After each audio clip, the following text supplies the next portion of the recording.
I was sitting alone in my small apartment when the phone rang. My ex-wife's elderly neighbor lowered his voice and said, "Someone measured the house today. I think your son is quietly trying to sell it, and his mother may not even know." 4 years after the divorce, I drove back to the place that used to be home and found hallway cameras covered with black tape legal papers spread across the kitchen table. Then the housekeeper slipped a prescription bottle into my hand and whispered, trembling, "She's not losing her mind. They're making her look that way." If you found your way here today, thank you more than you know. Tell me in the comments, where in the world are you watching from, your city, your corner of the map? One thing worth mentioning: certain elements of this story were crafted for storytelling and educational value. Names and settings are not drawn from any specific person or place, but the lesson at the heart of it absolutely is. I used to think silence was a form of respect. For 4 years, I told myself that. Every morning when I woke up in this apartment, 1,200 square feet of beige walls and secondhand furniture, I told myself that staying away was the right thing to do. That Vivian needed space, that she had made her choice and I had made mine. I told myself a lot of things in 4 years. 4D. It was a Monday night in October when the phone rang. I was sitting at the kitchen table with a cup of tea I hadn't touched, watching the steam curl up and disappear into nothing. The ring cut through the quiet like a blade. The number was local, an old neighbor. "Cormac," I said. Cormac Wills, 74 years old, retired postal worker. The kind of man who noticed everything and forgot nothing, cleared his throat on the other end of the line. When a man like Cormac clears his throat before speaking, it means whatever comes next is going to cost you something. "Eldon," he said, and his voice had that careful, low quality of a person choosing every word. "I don't know if I should be calling. I went back and forth on it all day. But if it were my Margaret, I'd want someone to call me." My hand tightened around the phone. What happened? "There was a man at Vivian's house this afternoon. Younger guy, nice car, carrying one of those big leather folders. He walked the perimeter of the property with a measuring tape." Cormac paused. "Eldon, I know what a realtor looks like when they're sizing up a listing." The tea in front of me had gone cold. I hadn't noticed. "Did you talk to Vivian?" I asked. "I tried. I knocked on the door and Preston answered, that son of hers, the older one. He said his mother was resting and couldn't have visitors." Another pause. "But here's the thing, Eldon. I've lived next to that woman for 18 years. She's never not once turned me away at the door. Not even when she had the flu. Not even the week after you two." He stopped himself. "I just thought you should know." I set the phone down on the table for a moment. Not because I needed to think I had already decided the second he mentioned the measuring tape. I set it down because my hand had started to shake and I didn't want him to hear it in my voice. I picked it back up. "Cormac, I need you to do something for me. Don't mention this call to anyone." "Already forgotten," he said, and I believed him. After I hung up, I sat there for exactly 2 minutes. I know, because I watched the clock on the microwave tick from 10:07 to 10:09. Then I looked down at my left hand. I had been wearing my wedding ring for 34 years. When Vivian and I signed the divorce papers 4 years ago, I didn't take it off. I just turned it around so the engraving faced my palm instead of the world. I told myself it was habit. I told myself I just hadn't gotten around to removing it. But the truth I had never said out loud was that I couldn't. I had sent her 11 letters in 4 years. 11. The first one was 3 weeks after the divorce was finalized. I wrote it by hand, sitting at this same table, and I told her things I never said out loud when we were married. That I was sorry. That I had failed her in ways I only understood after she was gone. That if she ever wanted to talk, not to reconcile, not to relitigate the past, just to talk, I was here. She never wrote back. None of them ever wrote back. I had spent 4 years telling myself that her silence was an answer. That she had moved forward and I needed to do the same. But a man doesn't send a realtor to measure a house when the owner is in her right mind and hasn't agreed to sell. And Vivian Hargrove loved that house more than she loved most people. I stood up, grabbed my keys from the hook by the door, and pulled on my jacket.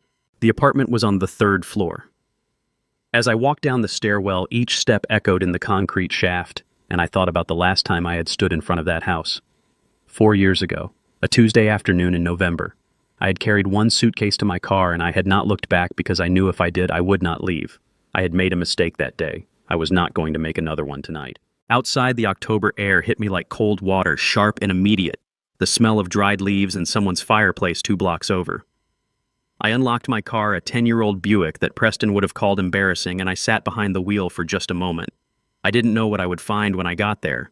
I didn't know what Preston had been telling his mother or why a realtor was walking the property of a woman who, last I heard, wasn't well enough to manage her own calendar. But I knew Vivian. I had known her for 41 years. And something in Cormac's voice, that careful, weighted hesitation, had lodged itself in my chest like a splinter. Vivian would never agree to sell that house. Not unless she didn't know she was agreeing. I started the engine. I had driven past the old house exactly once in 4 years a Sunday afternoon, about 18 months after the divorce, when I took a wrong turn coming back from the hardware store and ended up on Dunmore Street without meaning to. I didn't stop. I barely slowed down. I just caught a glimpse of the front porch through the passenger window and kept driving my knuckles white on the steering wheel. My jaw clenched so tight my back teeth ached for 2 days afterward. This time I stopped. I pulled the Buick to the curb across the street and cut the engine, and for a long moment I just sat there looking at the house. The lights were on the warm yellow kind that used to mean Vivian was still up reading or baking something she would pretend was for the neighbors but never actually give away. The maple tree in the front yard had grown. The porch swing was still there, though it sat at an angle that suggested one of the chains had been replaced with something that didn't quite match. 41 years of memories were packed into those walls, and I was sitting across the street like a stranger. I got out of the car before I could talk myself into going home. The front walk was the same Riverstone path Vivian and I had laid ourselves the summer of 1989 on our hands and knees in the Georgia heat, arguing about spacing and laughing about it 3 hours later. My shoes made the same sound on those stones that they always had. A low, familiar knock like a greeting. I raised my hand to ring the bell and the door opened before I touched it. Preston Hargrove filled the doorway. He was 42 years old, broad-shouldered, wearing a pressed white dress shirt with the sleeves rolled to the elbows and a watch on his wrist that probably cost more than my car. His hair was neat. His smile arrived immediately smooth and perfectly calibrated, the smile of a man who had practiced it in the mirror until it no longer looked practiced. "Dad," he said and stepped forward to grip my shoulder. "I didn't know you were coming. You should have called." "I was in the area," I said. "I heard your mother hasn't been well." "She's so much better, actually. We've really got everything under control." He kept his hand on my shoulder, steering me gently, almost imperceptibly, to the left, away from the hallway that led toward the bedrooms. Come in. You hungry? I think there's something left from dinner." He talked the entire way to the kitchen. About the new care schedule they'd set up for Vivian, about some renovation he was planning for the back porch, about traffic on the I-285. The words came fast and smooth, and I recognized the technique I had used it myself once long ago in claims meetings when I needed to keep someone from asking a question I wasn't ready to answer. Keep them talking, keep them moving, never let them stop and look around. I looked around. The camera in the hallway corner, the one I had installed myself back in 2015 after Vivian's mother had a fall and we wanted to be able to check on the house remotely, had a strip of black electrical tape across its lens. Reed was standing in the doorway of the living room. He was 38, 4 inches shorter than his brother, with their mother's dark eyes and a way of holding his shoulders that had always reminded me of a man bracing for impact. He had been a sweet kid, the one who used to bring me coffee without being asked, the one who cried at the end of movies and pretended he had something in his eye. Looking at him now, I saw that sweetness still somewhere underneath, but it was buried under something heavy and exhausted. "Hey, Dad," he said. His voice was flat. He shook my hand the way you shake the hand of someone you owe money to. He didn't meet my eyes. "Reed." I held his handshake a half-second longer than necessary. "Good to see you, son." Something moved across his face, guilt or something adjacent to it, and then he stepped back into the living room and sat down on the couch with his phone. Preston was already pulling open the refrigerator. "You want coffee, beer? I think we've got." "I'd like to see your mother," I said. Preston closed the refrigerator. His expression held, but something behind his eyes recalculated. A tightening around the eyes almost too quick to catch. "She's been asleep since 8, he said. "The doctor said rest is the most important thing right now. I'd hate to wake her." He spread his hands in a gesture of reasonable regret.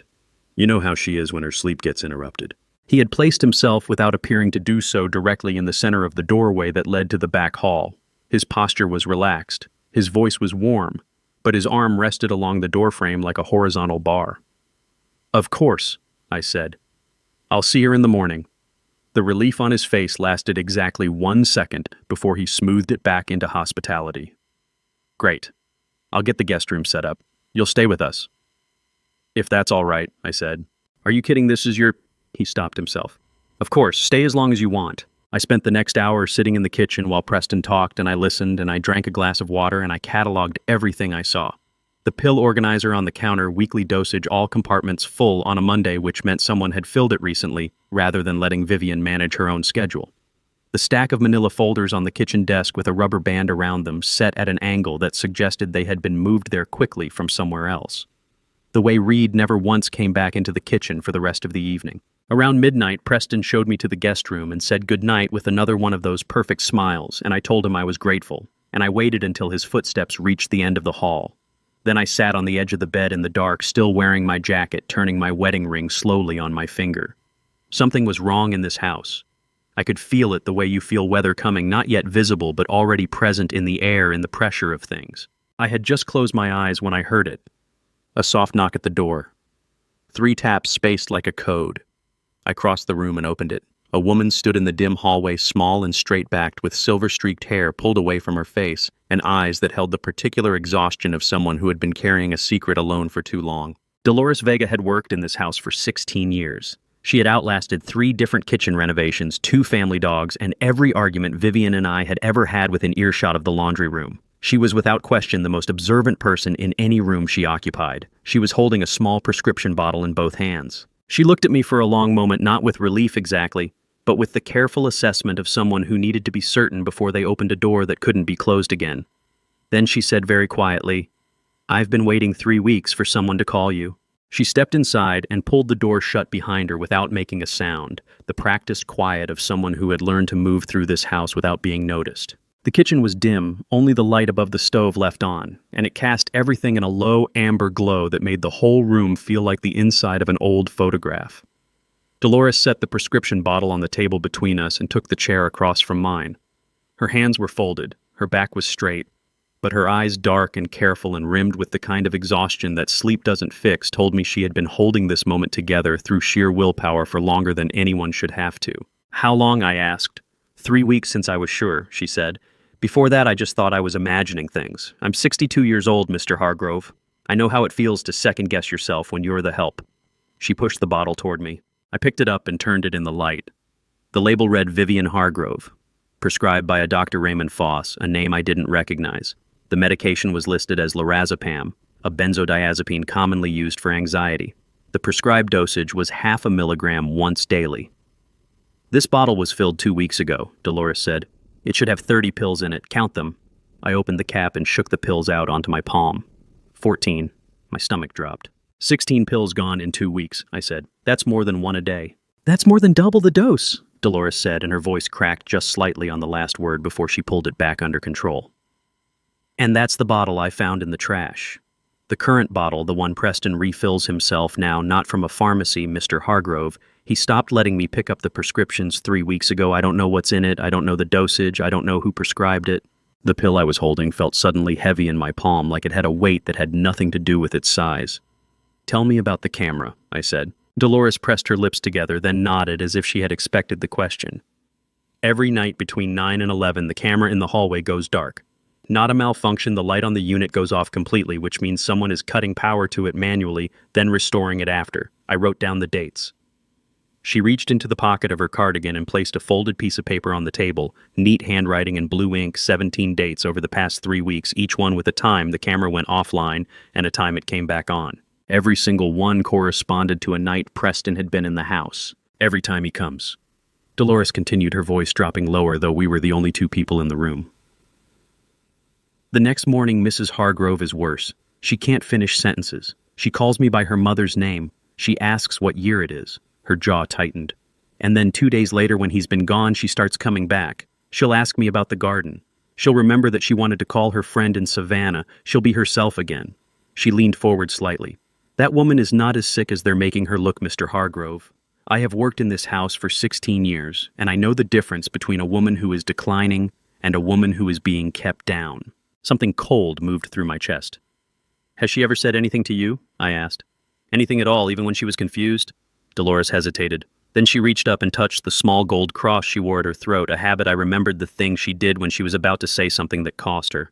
"2 Sundays ago," she said slowly, "she had a good morning, real clear. She was sitting up in bed, and she asked me to bring her the blue notebook from the desk drawer. I brought it. She wrote something, tore out the page, folded it, and handed it to me.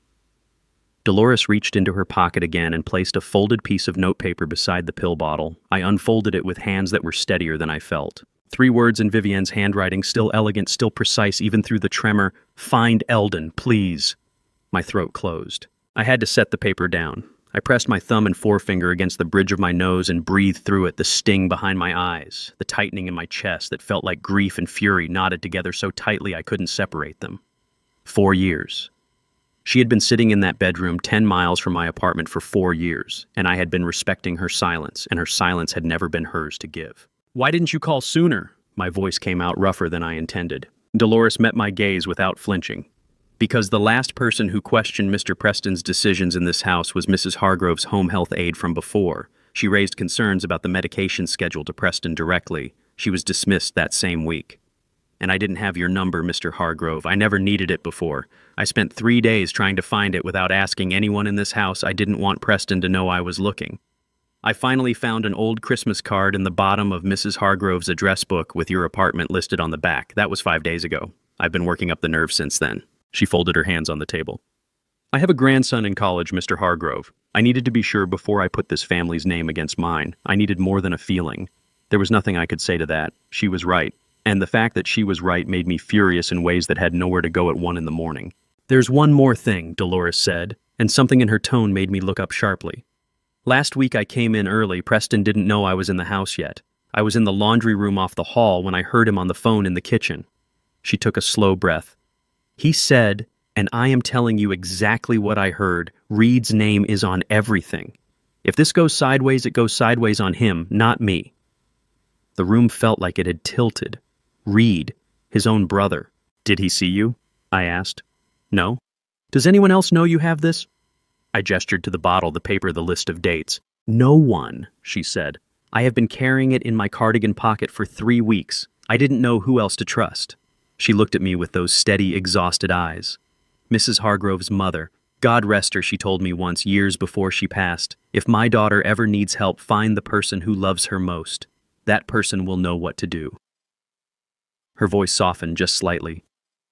"I always knew who that was, Mr. Hargrove, even when you weren't here." I folded the note and placed it carefully in my shirt pocket against my chest. Then I picked up the pill bottle and held it in my fist. "Dolores," I said, "I need you to keep doing exactly what you're doing. Don't change anything. Don't let Preston know you've spoken to me." I looked at her directly. "And I need you to understand, I'm not leaving this house until Vivienne is safe." Something shifted in her face then, not relief exactly, but the particular release of a person who has been holding a door shut against a strong wind and has finally been given someone to stand beside them. She nodded once. Then she stood, smoothed her cardigan, and walked back to her room without another word. I stayed at the kitchen table until the light outside the window shifted from black to the deep blue that comes just before dawn. I turned the pill bottle over in my hands and thought about 30 years reading insurance claims, 30 years of people hiding things in plain sight of fraud, dressed up as paperwork of harm, disguised as care. I knew what this was. And tomorrow morning I was going to become the most harmless, most confused, most agreeable old man Preston Hargrove had ever underestimated. By the time Preston came downstairs at 8 o'clock the next morning, I had already been awake for 2 hours. I had showered, made the coffee, and was sitting at the kitchen table with my reading glasses on and a mug in both hands, looking every bit like a retired old man with nowhere to be and nothing on his mind. 30 years as a claims adjuster had taught me one thing. Above everything else, the most dangerous person in any room is the one everyone has already decided isn't a threat. Preston walked in wearing another pressed shirt, navy blue this time, sleeves already rolled, phone already in hand. He glanced at me, then at the coffee pot, then back at me with that easy practice smile. "You're up early, Dad." "Old habit," I said pleasantly. "You want a cup? I made a full pot." He poured himself a mug and leaned against the counter, already scrolling through something on his phone. I watched him over the rim of my glasses. His jaw was working slightly, the micro-tension of a man running calculations behind a relaxed face. "Sleep okay?" he asked, not looking up. "Like a rock," I said. "This old house always did that to me." He set his phone face down on the counter, deliberate I noted, and turned to face me fully. "Actually, Dad, I'm glad you're here. There's some paperwork I've been meaning to go over. Trust-related stuff, estate planning. I know it's not the most fun conversation, but with Mom's health the way it is, we want everything organized." He moved to the kitchen desk and picked up the rubber-banded manila folders I had clocked the night before. You mind taking a look, fresh set of eyes? Of course, I said warmly. You know me, though I was always better with a wrench than a contract. I chuckled and shook my head. Vivian used to handle all the paperwork. I just signed where she pointed. The relief that crossed Preston's face was so fast most people would have missed it. I didn't miss it. He sat down across from me and spread the documents across the table with the smooth efficiency of someone who had rehearsed this moment. There were 3 stacks. The first was a trust amendment, a supplemental document modifying the existing family trust Vivian and I had established in 2019. The second was a durable power of attorney for healthcare. The third was a property management authorization. This first one, Preston began, his voice taking on the patient, explanatory tone of a man talking to someone he considers slow, just updates the trust to reflect Mom's current situation. Since she's not able to manage things as actively as before, it designates a co-trustee to handle day-to-day decisions. I peered at the document, squinting theatrically. And that co-trustee would be you. Reed and me jointly, he said smoothly. I turned a page and pretended to study it with great concentration while actually reading every word at normal speed. The amendment was written with careful layered language, the kind that sounds reasonable in a summary, but contains specific clauses buried in subsections that fundamentally alter the original intent. Subsection 4C in particular granted the co-trustees authority to liquidate trust assets in cases of, and here was the language, financial necessity as determined by the managing trustee. There was no definition of financial necessity. There was no independent oversight requirement. There was no threshold for what constituted an emergency. In plain terms, Preston could sell anything at any time for any reason he decided qualified as necessary. This part here, I said, tapping the page with one finger and furrowing my brow in theatrical confusion. This section 4, what does liquidate mean again? Is that like a bank thing? Preston blinked. Then he leaned forward and explained it to me in the slow, simplified terms of a man who believed he was talking to someone incapable of understanding the original. He used words like simplify and streamline. He used the phrase just to make things easier for Mom. I nodded along and asked 3 more questions, each one slightly off target, each one allowing him to keep explaining, keep revealing, keep showing me exactly how the mechanism was designed to work. Then I picked up the second document, the Healthcare Power of Attorney. In the state of Georgia, a healthcare power of attorney is a standard legal instrument that allows a designated person to make medical decisions on behalf of someone who cannot make them for themselves. It is a legitimate and commonly used document. What is not standard, what is in fact a known method of financial elder abuse, is embedding financial authorization language inside a healthcare directive. And that is exactly what I found on page 4. The clause was small, font size 8, tucked into a paragraph about related administrative decisions.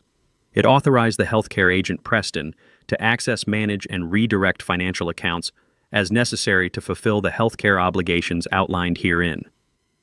There was no cap on the amount. There was no requirement for medical justification. There was no expiration. It was not a healthcare document. It was a financial takeover wearing a healthcare document as a costume. My hand resting flat on the table curled slowly into a fist beneath my palm where Preston couldn't see it. "This one's got a lot of pages," I said, holding it up with a mildly helpless expression. "Son, what's the main thing your mother would be signing here in plain English?" Preston leaned back in his chair. "Essentially, it just means that if Mom has a medical situation where she can't communicate her wishes, I can step in and make sure everything medical and otherwise gets handled properly, so she's taken care of and nothing falls through the cracks. Medical and otherwise." He had said it so naturally, so cleanly. "That makes sense," I said and nodded slowly. "You know, I just want to make sure your mother understands what she's signing. You know how she is. She likes to read everything 3 times. "Of course," Preston said. "We'll go through it together with her." His phone buzzed on the counter. He glanced at the screen and his expression shifted something sharper, more urgent, pulling at the edges of his composure. "Sorry, I need to take this." He stood and moved toward the hallway, lowering his voice. But my hearing has always been sharper than people assume. "Camille," he said, his wife. I knew a woman I had met at holidays and never quite trusted. "I told you it's under control. He doesn't understand the documents." A pause. "Yes." I said yes, before the end of the week. He ended the call and came back to the table, pulling the composure back around himself like a coat. "Everything okay?" I asked pleasantly. "Just a scheduling thing," he said. Listen, Dad, there's also a piece of land you probably remember it, the commercial lot on Pacific Avenue. Mom's been thinking about letting it go. The market's good right now, and Pacific Avenue. I set my mug down, let my face go soft and nostalgic. Oh, that's the piece we bought in, gosh, it must have been 1993. Vivian used to talk about opening a little place there, coffee shop or maybe a diner. I smiled at the memory like a man who had no idea what was happening. She still talk about that. Something flickered behind Preston's eyes. Not guilt. Preston was not a man who carried guilt easily, but something like irritation at an obstacle he hadn't planned for. She hasn't mentioned it in a while, he said carefully. Huh, I said and picked my mug back up. I'd want to ask her about that one before anything gets signed. You know how she loves that piece of land. Preston looked at me. The performance was still running, but something underneath it had gone very still. I told Preston I needed some air after breakfast, blamed it on my knee, said I always walked when the joint stiffened up, which was true enough. He nodded and told me lunch would be ready at noon, and I smiled and thanked him and walked out the front door with my hands in my jacket pockets and my pulse running faster than it should have been for a morning stroll. Cormac Wills lived 3 houses down on the left, a brick colonial with a vegetable garden along the south fence that he tended with the kind of obsessive precision most men reserved for classic cars. He was on the porch when I came up the walk, sitting in a green Adirondack chair with a newspaper folded in his lap and a mug of something steaming beside him. He was 74, broad through the chest, with a white mustache and the permanently watchful eyes of a man who had spent 30 years sorting other people's mail and knew more about this neighborhood than most people suspected. He saw me coming and stood up straight away. I was wondering when you'd make it over, he said and pushed open the screen door. Get in here. His living room had the comfortable clutter of a man who lived alone and had stopped apologizing for it. Stacks of magazines, a lazy boy with a permanent indent, 3 different pairs of reading glasses on 3 different surfaces. He waved me toward the couch and went to the kitchen without asking, came back with a mug of black coffee and an envelope. He held the envelope out before he even sat down. Found it 2 days ago, he said. I was walking Butter, that's my dog she passed last spring. I still take the walk out of habit, and I saw it right there in front of Vivian's house. One of those real estate signs, the kind with the QR code staked into the front lawn like it had always belonged there. I scanned it because I couldn't believe what I was looking at. Then I drove to the library and printed it. I opened the envelope. Inside was a single printed page, a Zillow listing. The address was Vivian's house. The listing price was $1.4 million. The photos showed the interior, the living room, the kitchen, the backyard taken from angles and with a wide lens that only a professional photographer would use. Somebody had been inside that house with a camera and a contract. My hands tightened on the paper so hard the edges bent. Eldon, Cormac said, carefully watching my face. That listing went live 11 days ago. I checked the timestamp. 11 days ago. Vivian had been in that house sick and confused and being fed twice the recommended dose of a sedative while her son had already put her home on the open market. There's a second page, Cormac said. I turned it over. The second page was a separate listing, smaller with fewer photos, but the address hit me like a fist to the sternum. Pacific Avenue.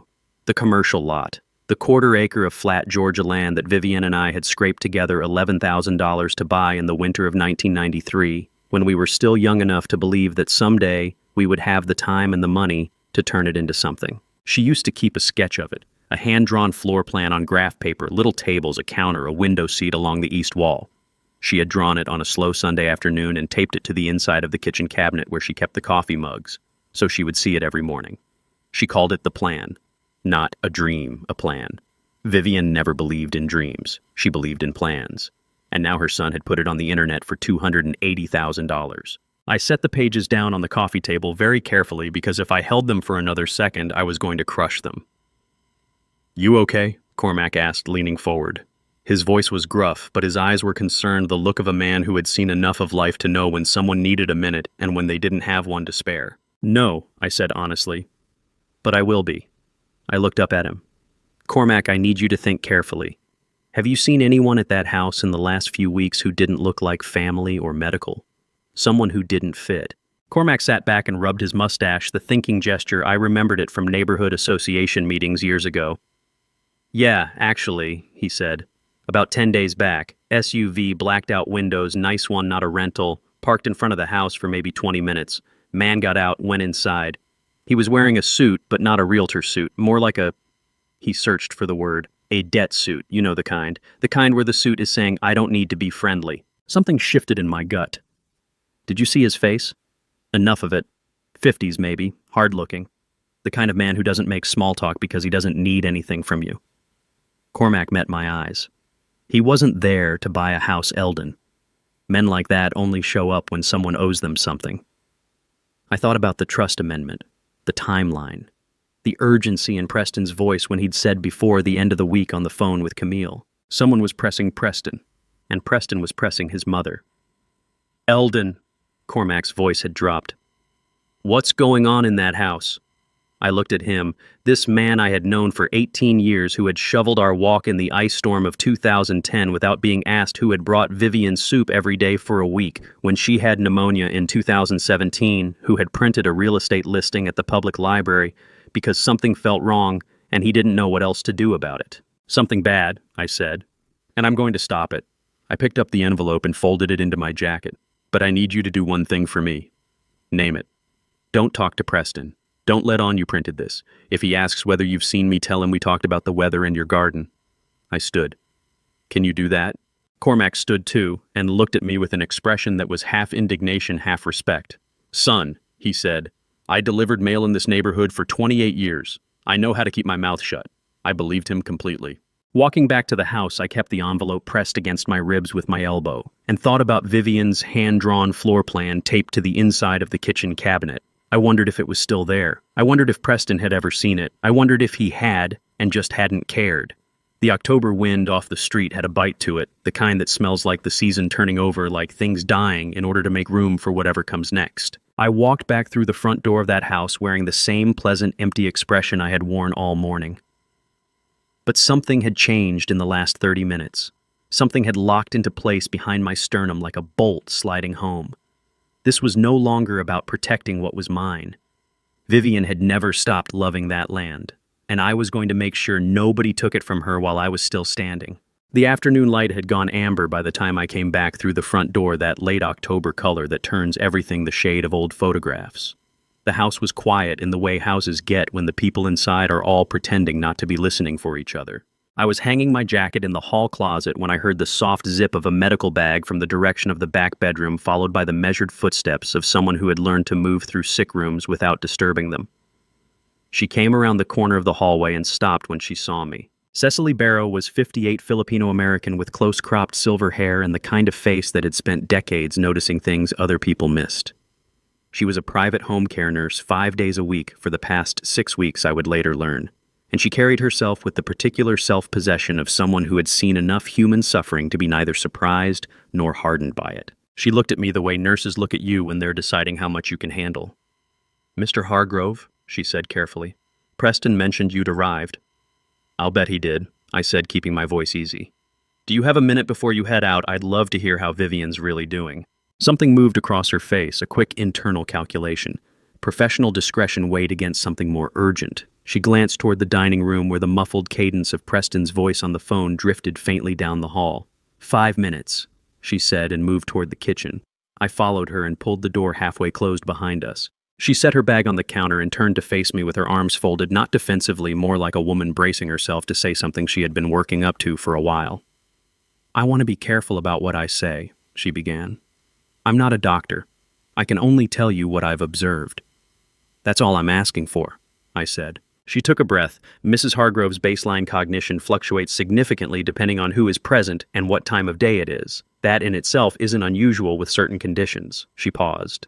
What is unusual is the pattern. On days Preston isn't here, she tracks time correctly, reads her mail, holds a full conversation without losing the thread. Last Thursday, she asked me for the crossword.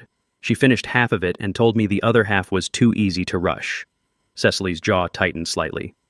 That is not a woman who is declining Mr. Hargrove. That is a woman being kept below her own waterline. I felt something loosen in my chest, relief and fury arriving at exactly the same moment. And on the days he is here, I asked.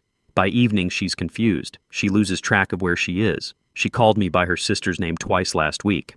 Cecily met my gaze directly. Mr. Hargrove, I've been doing this for 22 years. I know the difference between a patient whose condition is progressing and a patient whose condition is being managed in a particular direction. The words landed like stones dropping into still water. Has she said anything to you? I asked. anything that stood out. Cecily reached up to adjust the strap of her bag, a small, fidgeting gesture from a woman who didn't fidget often.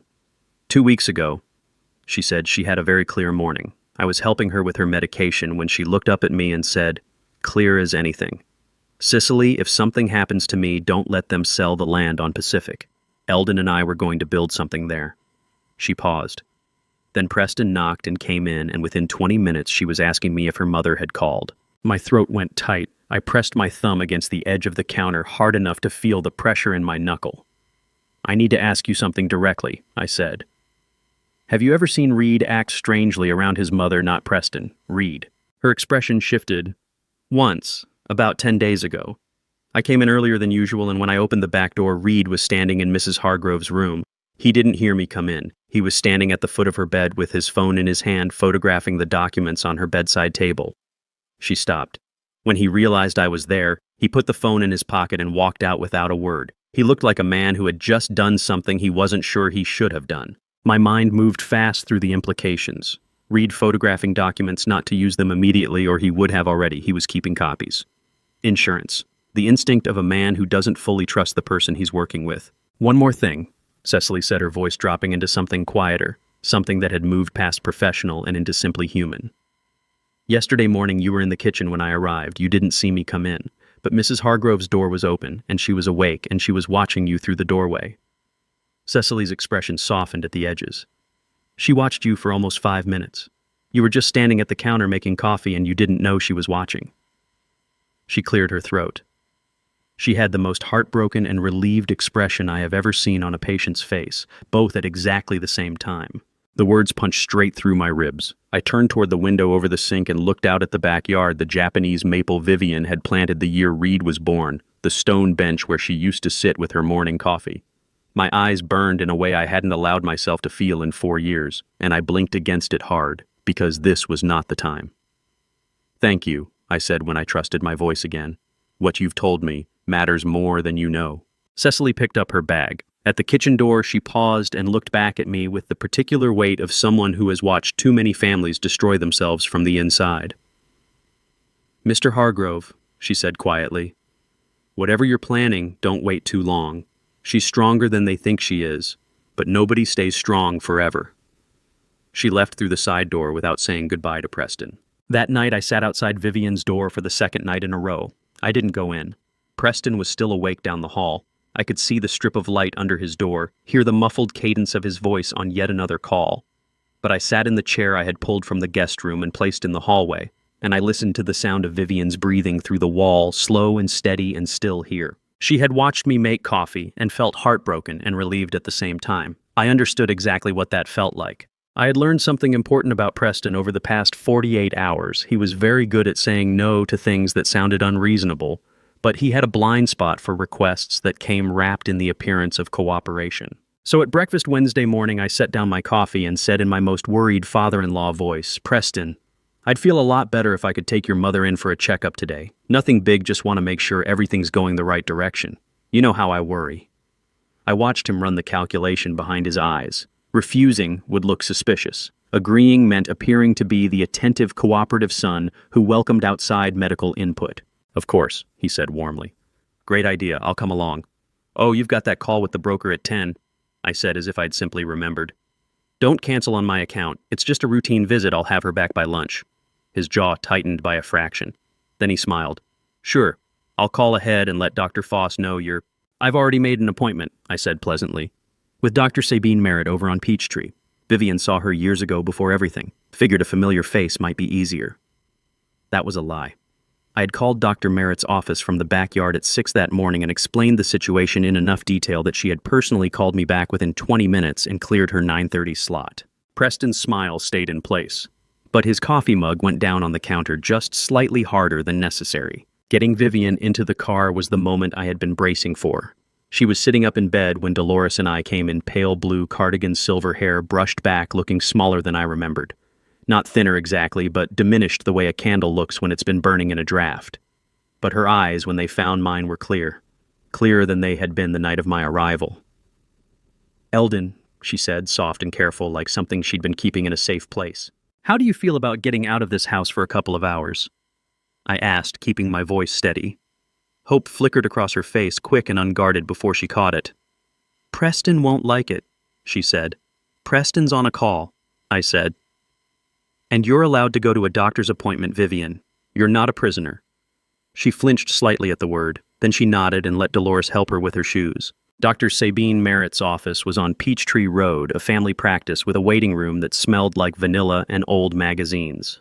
Dr. Merritt herself was 55 tall, with the particular quality of attention that made you feel like the only person in the building. She had reviewed the background I'd given her office manager, and she did not waste time. While Dr. Merritt ran her assessment orientation questions, memory exercises, a standard cognitive evaluation, I stepped into the hallway and handed her nurse the prescription bottle Dolores had kept. 5 minutes later, Dr. Merritt came out and pulled the door behind her. She held the bottle and looked at me with an expression that was professionally controlled but had something very serious underneath it. "Where did this come from?" she asked. "Her home," I said. "Found in the trash. Refilled outside the normal pharmacy." Dr. Merritt turned the bottle over. "Lorazepam, 0.5 milligrams, prescribed by Raymond Foss." She said the name with a flatness that told me she knew it, and her opinion was not favorable. "This bottle should have 30 pills. There are 14 left, and it was filled 2 weeks ago. Which means someone has been administering double the prescribed dose," she said, voice dropping to a precise quiet. "Sustained over 2 to 3 weeks, the patient would experience significant cognitive impairment, confusion, memory lapses, disorientation. She would appear to be declining." She paused. "But she is not declining. I just spent 15 minutes with your ex-wife and she is cognitively intact. Her recall is excellent. Her reasoning is clear. She correctly identified the current president, the year, the sitting Georgia governor, and the date of your wedding anniversary." Something unmistakably human shifted in her expression. She also told me without prompting that she believed her confusion was connected to her medication. The hallway felt very still. "I'm adjusting her prescription today," Dr. Merritt continued. "I'm also documenting everything: the bottle, the dosage discrepancy, my full clinical findings. Mr. Hargrove, what you are describing constitutes elder abuse under Georgia law, specifically OCGA Section 30-5-1. Administering medication to impair someone's judgment in order to obtain their signature on legal documents is a felony." The word landed in the air between us like a stone. "That's why I need you to document everything," I said. "Already started," she said. "One more thing, I'd strongly recommend Mrs. Hargrove not return to that home environment until this has been formally investigated. Is there somewhere safe she can go?" "I'm working on that," I said. When we went back into the examination room, Vivian was sitting exactly as we had left her. But her color was better, and she was looking out the window with focused attention rather than the foggy half-presence I had seen in the house. She looked at the prescription bottle in Dr. Merritt's hand, and something moved across her face, not surprise, but the particular expression of a person whose worst suspicion has just been confirmed. "It was the medication," she said, not a question. "Yes," Dr. Merritt said gently. Vivian pressed her lips together hard. Her chin lifted. Her hands folded in her lap tightened until the knuckles went pale. She made a sound low in her throat, not a cry, something more controlled and more devastating than a cry. The sound of a woman absorbing a blow and refusing to go down. Then she looked at me. "Get me out of that house, Eldon," she said. Her voice was steady and quiet and absolutely certain. "Whatever you're planning, do it." On the ride back, Vivian looked out the passenger window at the Georgia oak trees passing by gold and rust in the October light. She was quiet the way strong people are quiet, not absence, but the gathering of something. When we pulled back onto Dunmore Street, she reached over and put her hand on top of mine on the gear shift. She didn't say anything. She didn't need to. But her grip was firm and warm and absolutely deliberate, and my heart battered as it was turned over in my chest like an engine catching after a very long winter. I dropped Vivian back at the house just before noon, told Preston the appointment had gone fine and the doctor said rest was important, and watched his shoulders drop approximately 1 centimeter with relief. Then I told him I had some errands to run and would be back before dinner. He didn't ask what errands. Men like Preston don't ask questions they might not want the answers to. Whitfield Crane's office was on Piedmont Avenue, a 2-story brick building that had been there since 1987 and looked like it intended to stay until the city itself gave out. The lobby smelled like wood polish and old paper, the particular smell of a place where serious things got done and nobody rushed. His assistant looked up when I came in and said simply, "He's expecting you. Go ahead back." Whitfield Crane was 64 long and angular, with reading glasses pushed up on his forehead and a legal pad already covered in notes. He had been the Hargrove family attorney since 1998, had drafted our wills, our trust, every major document Vivian and I had ever signed. He stood and shook my hand with both of his the way he did when something was serious. "Eldon," he said, "sit down. I've been going through everything since your call this morning." He flipped to the top page of his legal pad. "Let me start with the trust amendment Preston presented to you. The document was prepared by Aldridge and Voss legitimate firm, but with a reputation for aggressive interpretation of fiduciary language." He tapped the first page. "Three things stand out when I compare it against the original trust I drafted in 2019. He held up one finger. "First, the original trust contains the undue influence protection clause. Any modification made while Vivian is receiving medical care requires independent legal counsel and a signed physician certification that she is deciding free from coercion." He looked at me over his glasses. "There is no such certification attached to this amendment. Preston was in violation of the trust's own internal safeguards before she ever touched a pen." I exhaled slowly. "Second," he continued, "look at subsection 6B on page 3. He slid the document across and pointed. "The subsection designated the co-trustee with authority to act on behalf of the trust if the primary truster was deemed, and here was the language temporarily incapacitated as certified by the attending physician. The attending physician named was Dr. Raymond Foss, the same doctor who had prescribed the medication keeping Vivian confused. Preston controls the doctor who certifies the incapacity," I said, my voice going flat, "and the incapacity is being manufactured by the medication." "A circular system of control," Whitfield said, his expression going very still in the way of a man who has spent 40 years in law and still occasionally encounters something that genuinely disturbs him. "If proven criminal charges, Eldon, not just civil liability." "What about Reed's name on the documents?" I asked. Whitfield's mouth tightened.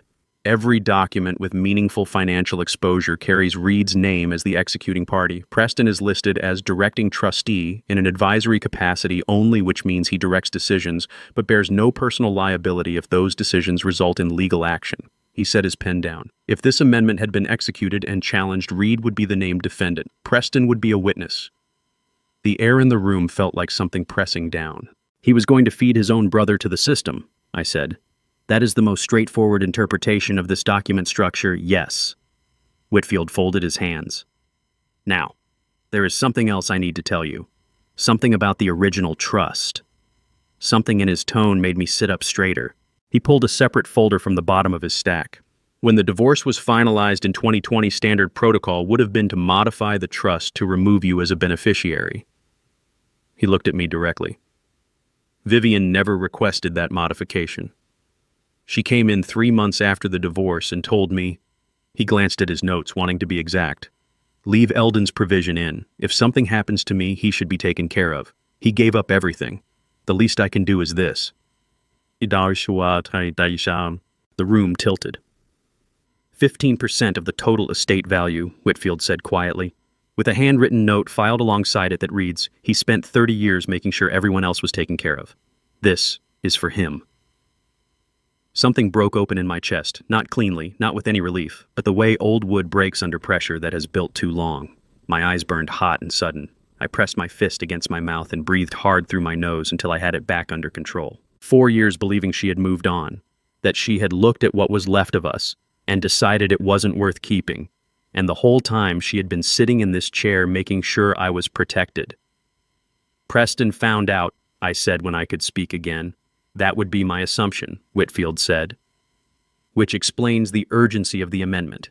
If he can get it executed before any legal challenge arises, that provision disappears. So does any claim you might make." I stood and walked to the window. Outside, Piedmont Avenue went about its afternoon business, the entirely ordinary machinery of a city that had no idea what was happening in a house on Dunmore Street.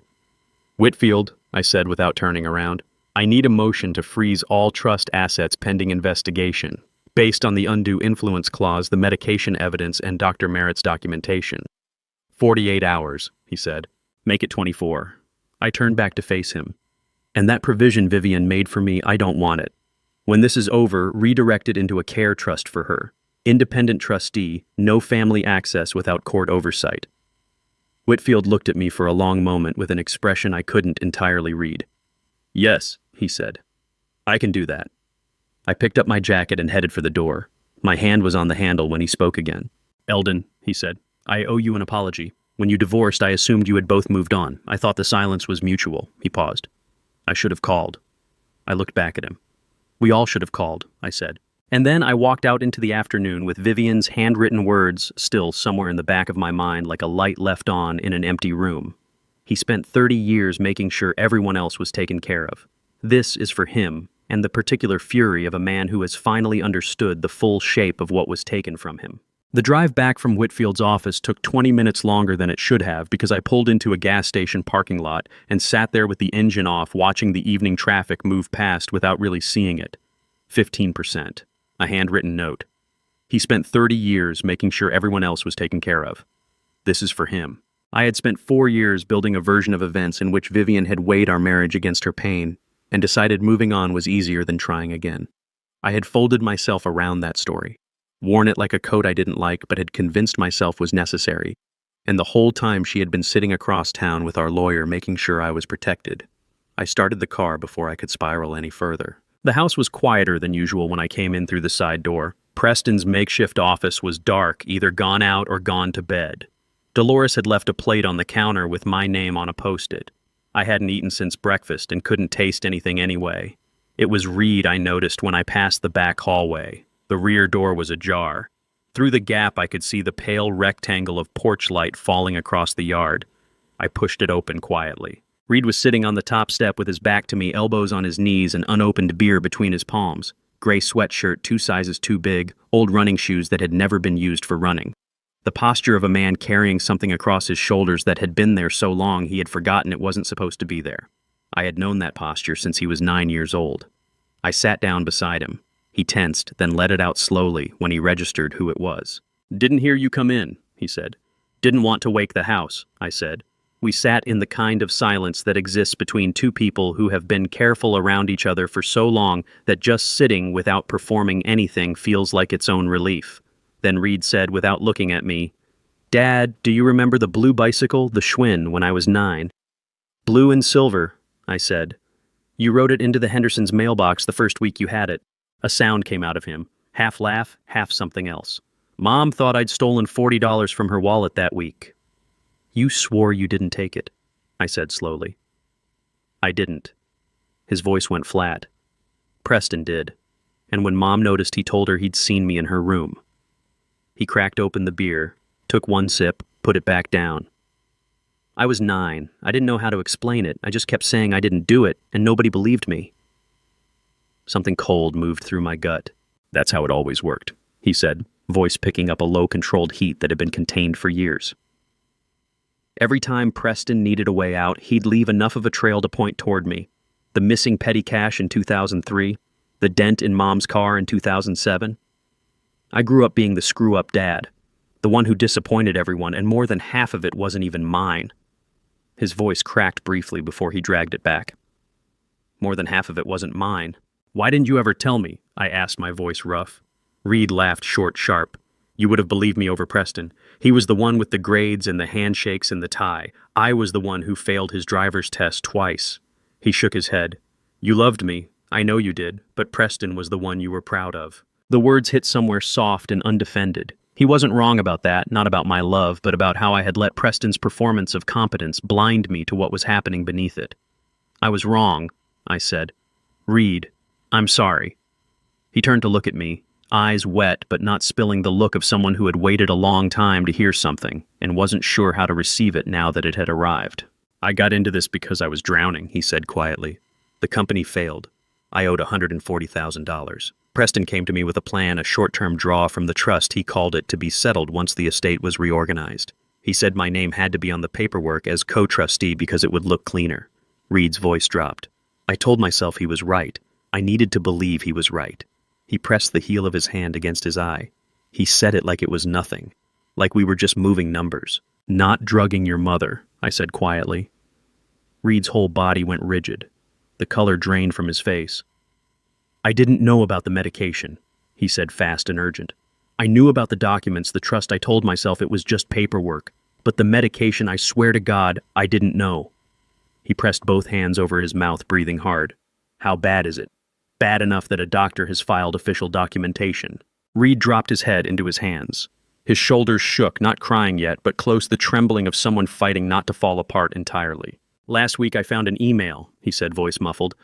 "A draft in Preston's sent folder. I wasn't snooping, I was printing something, and it was just open. It was addressed to a law firm I'd never heard of."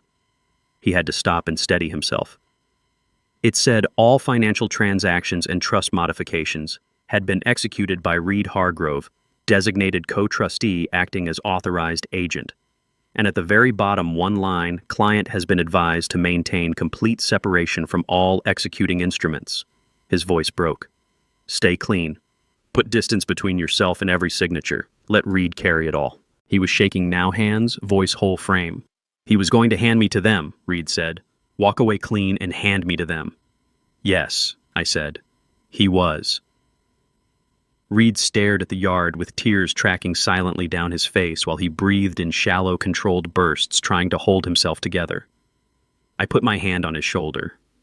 "Reed," I said, "I need you to trust me. Not Preston. Me." He turned and looked at me. This son of mine who had spent his whole life being the one who got blamed, who had walked into this nightmare half because he was desperate, and half because his brother had spent 40 years conditioning him to follow. And something shifted in his face. Some long-held tension finally and carefully beginning to release.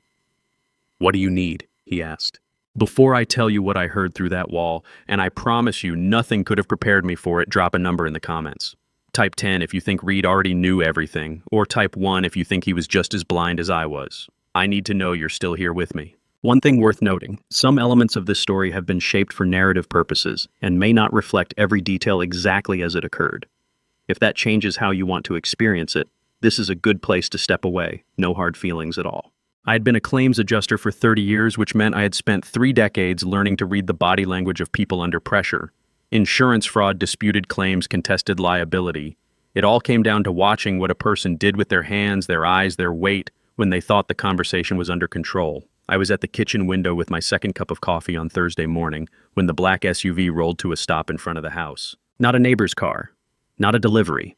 The way it parked 2 feet from the curb angled slightly, the way people park when they want to leave fast, told me everything I needed to know before the door even opened. I had asked Whitfield 2 days earlier to run the plate on any vehicle matching Cormac's description.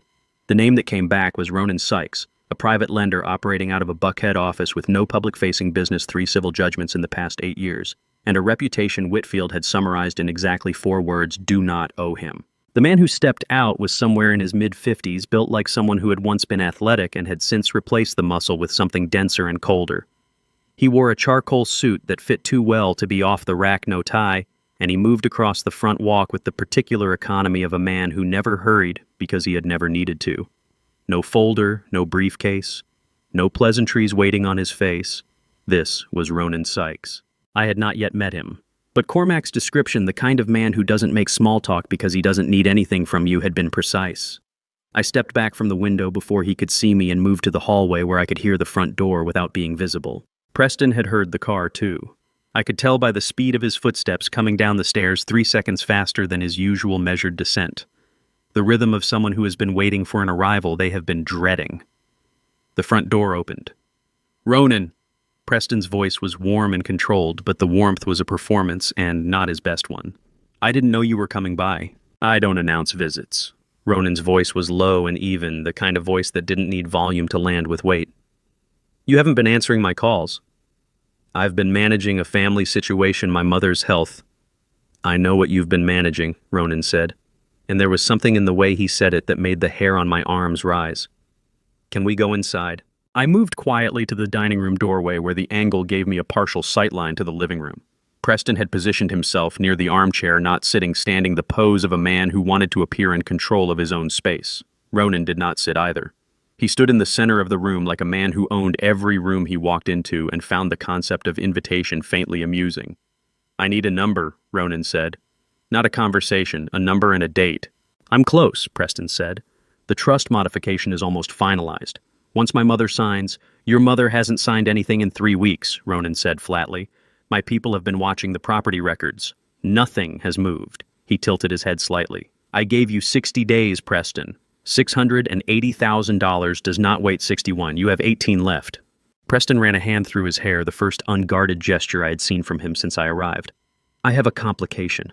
My father showed up. Your father. Ronan said it like he was tasting something. The retired insurance man. He doesn't understand what's happening. He thinks he's just here to visit. Preston's voice tightened. I just need him out of the house and I can close this in a week. Something hot moved through my chest, the particular fury of a man hearing himself described as an obstacle in his own family's destruction. 1 week, Ronan said. Not a concession, a deadline. After that, I start calling the notes on your other properties. Not your mother's, yours, your car, your line of credit, your wife's business account. A pause. I trust that's motivating. Preston said nothing. I heard Ronan's shoes on the hardwood, the even unhurried steps of a man leaving on his own terms, and then the front door opened and closed, and the SUV engine turned over outside, and then it was quiet again. I stayed where I was. Preston stood in the living room for a long moment. I could hear his breathing from where I stood, fast, shallow, the breathing of a man recalculating in real time.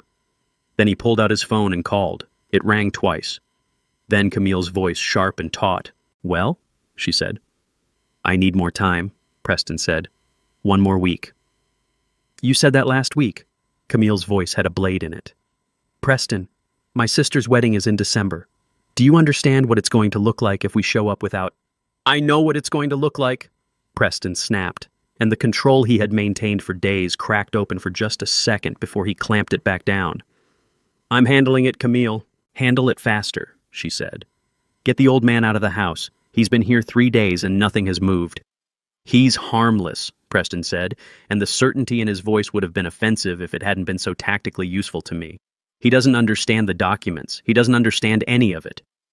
Then stop letting him take your mother to appointments, Camille said sharply. I don't care if it looks bad. She should be signing documents, not sitting in waiting rooms. I can't stop him from... Preston stopped himself. A beat of silence. Then his voice dropped lower and something about the shift made me go very still. Actually, once the amendment goes through, it won't matter, because everything is under Reed's name anyway. If anyone comes asking questions after the fact, it all points to Reed. I made sure of that. A sound came from further down the hall. I turned my head. Reed was standing at the top of the staircase. He had come down in socked feet and I hadn't heard him.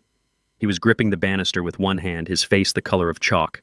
His other hand pressed flat against the wall as if he needed it to stay upright.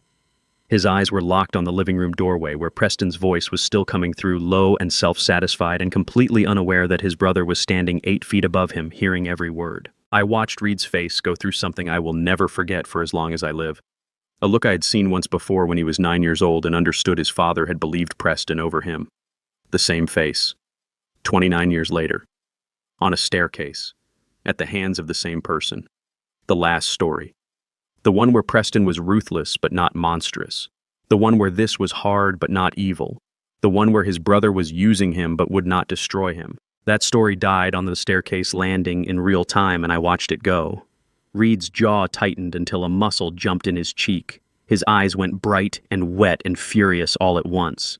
He looked down at me from the stairs, this son of mine shaking with the effort of not making a sound, and I could see in his face the exact moment he made his decision. He held up one finger, then he turned and went back up the stairs on silent feet. 1 minute later, my phone buzzed in my pocket. A text from Reed's number. It said, "My room, now, I have something for you." I took the stairs 2 at a time. Reed's door was closed. I knocked twice, heard the latch turn, and stepped inside. The room was dim, curtains drawn, bed unmade, the particular disorder of a man who had not been sleeping properly for weeks. Reed was standing by the window with his back to me, one hand pressed flat against the glass, staring out at the side yard. His shoulders were still shaking, but more controlled now, the trembling of a man who had moved past the initial shock and into the cold, clear territory that comes after. He heard me close the door and turned around. His eyes were red and swollen, his face carrying the raw, stripped look of someone who had just had something fundamental removed from them. Not a loss exactly, but the destruction of a story they had needed to survive. He crossed to the nightstand, opened the bottom drawer, and reached underneath a folded sweatshirt. He placed a small USB drive on the mattress between us. It was in a clear Ziploc bag, sealed, the kind of careful preservation that doesn't happen accidentally. "How long have you had that?" I asked. 3 weeks, Reed said. His voice was hoarse.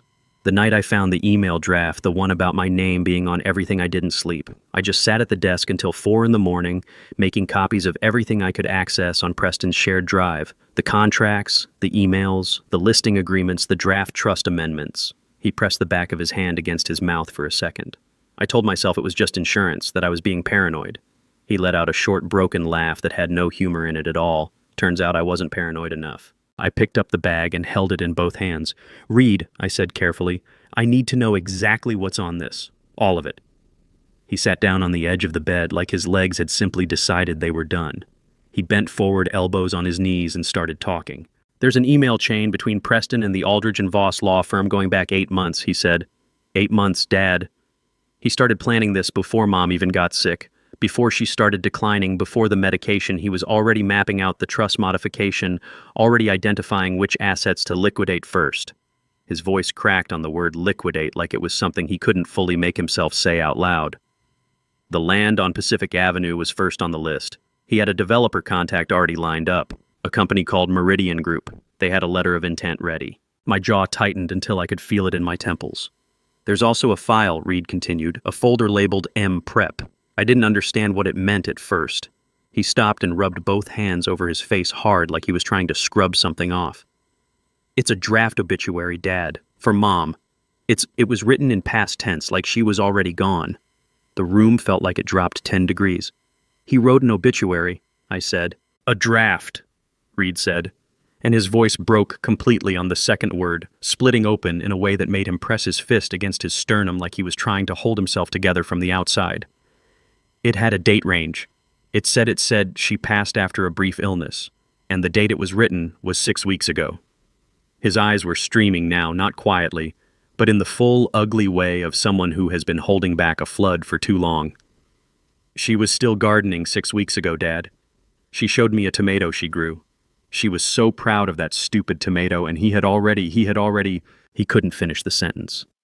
I crossed the room and sat down beside him on the edge of the bed, and I put both arms around my son, this 38-year-old man who had been carrying the weight of his older brother's cruelty since he was 9 years old, and I held on. Reed broke down completely. His whole body shook with it, deep and wrenching, the kind of crying that doesn't have anything graceful about it. Shoulders, heaving breath, coming in jagged pulls, years of accumulated injustice and grief and self-recrimination pouring out all at once. I felt his hands grip the back of my jacket like a kid who had finally found solid ground after a very long time in the water. "I should have stopped it sooner," he choked out. "I knew something was wrong. I knew the first time he asked me to sign a document I hadn't read. I knew. And I told myself it was fine because I needed the money and because he was my brother and because I thought..." A shuddering breath. "I thought family meant something to him, even just a little." "It does mean something to him," I said, "just not what it should." He pulled back after a moment, wiping his face with the back of his arm, and looked at me with eyes that were devastated, but also for the first time since I had arrived, something like clear. "Dad," he said, his voice still raw, "I need you to know I didn't know about the medication. I swear on everything. I thought Mom's decline was real. I thought she was getting old and getting sick, and that was just what was happening." His jaw worked. "If I had known he was doing that to her deliberately, I would have called you myself, the first day." "I believe you," I said, and I did. He nodded, wiping his eyes again. Then he straightened up and took a long, steadying breath, the particular breath of a man deciding to stop falling and start standing. "There's a voicemail recording. Preston keeps a digital backup of all his calls. I found the app on the shared account. There's a message he recorded himself, his own voice doing an impression of Mom. He was practicing her voice. There are 3 takes of it." I sat very still. "Was there a sent version?" I asked. "Did he actually send it to anyone?" Reed opened his mouth, then closed it. "There's one outgoing file," he said quietly, "sent to your number about 3 years ago." 3 years ago, I remembered a voicemail I had received, a short message, Vivian's voice quiet and tired, saying only that she needed space and that she hoped I was well. I had listened to it 4 times. I had decided it was the kindest goodbye she knew how to give. I had never called back. "Okay," I said after a moment. My voice came out very flat. "Okay." The blood in my veins went cold and still. 4 years of silence. 11 letters unanswered. The story I had built about Vivian choosing distance, choosing not to respond, choosing to let us end without a word. How much of that silence had been manufactured in Preston's voice? "Reed," I said, and I was surprised by how steady my voice came out because the inside of my chest felt like a building coming down floor by floor. "I'm going to take this drive to a lawyer today, a good one. And what happens next is going to be very hard for this family." I looked at him directly. But I need you to understand you are not going down for this, not alone, not the way he planned. Reed looked at me, and something in his face that had been locked tight for years, some last defensive bracing, finally carefully came undone. What do I need to do? He asked. Right now, I stood up and put the USB in my jacket pocket. Go downstairs, have breakfast, act like nothing has changed. I looked at him one more time. And Reed, the next time Preston asks you to sign anything, you call me first, no matter what time it is. He nodded. His hands were still trembling slightly, but his eyes were dry now and his jaw was set. As I turned to go, he said, Dad. I stopped. I'm sorry, he said, for all of it. So am I said. Let's make it right. Preston left the house at 11:30. I was in the kitchen when I heard him tell Dolores he had a meeting downtown and would be back by 4. I heard the front door close, heard his car back out of the driveway, and counted to 30 before I set down my coffee mug. Dolores was already standing in the kitchen doorway watching me with that particular expression of hers, the one that meant she had been waiting for this moment and had already decided what to do with it. There's something you need to see, she said, in her study. Vivian's study was at the end of the back hallway, a small room she had claimed as her own 15 years ago, lined with bookshelves and smelling of the cedar sachets she kept in every drawer. I had not set foot in it since before the divorce. Standing in the doorway now felt like stepping into a room that had been sealed and preserved every object exactly where she had left it, the particular stillness of a space that held its breath. Dolores crossed to the desk, Vivian's old roll-top dark walnut, the one she had inherited from her mother, and pulled open the bottom left drawer. I found these 3 weeks ago when I was looking for the insurance card, she said. I haven't touched them since. Inside the drawer, held together with a rubber band that had gone brittle with age, was a stack of envelopes. I crossed the room and picked them up. My own handwriting looked back at me from the front of every one. 11 envelopes, all addressed to Vivian Hargrove at this address. All with my return address in the corner, the apartment on Sycamore, the one I had moved into the week the divorce was finalized. The stamps were canceled. The envelopes had been opened. I could see the careful slit along the top of each one, the kind made with a letter opener not torn in haste and then resealed with a thin line of clear tape along the flap. Someone had read every single letter I had written to my wife, and then put them back in their envelopes and buried them in a drawer she might never open. Preston had a key to this house. He had always had a key. Vivian had given it to him years ago for emergencies the way mothers do. He stopped by often enough and alone often enough that intercepting the mail would not have required anything more than arriving before she did. My hands were shaking. I set the stack on the desk before I could crush them. She never saw these, I said, and my voice came out rougher than I intended, scraped down to something raw. I don't believe she did, Dolores said quietly. The tape on the seals, she would have noticed that. She notices everything. She paused. Or she would have said something to me. In 16 years, she has never kept a secret from me that she didn't eventually tell. I stood at that desk and looked at those 11 envelopes, and felt the last 4 years rearrange themselves into a shape I had not been prepared for. I had written the first letter 3 weeks after the divorce. I had been sitting at my kitchen table at 2 a.m, unable to sleep, the apartment so quiet it had a sound of its own, and I had picked up a pen and written 4 pages by hand because I had run out of other ways to carry what I was feeling. I had told her I was sorry. I had told her that I understood if she needed the silence.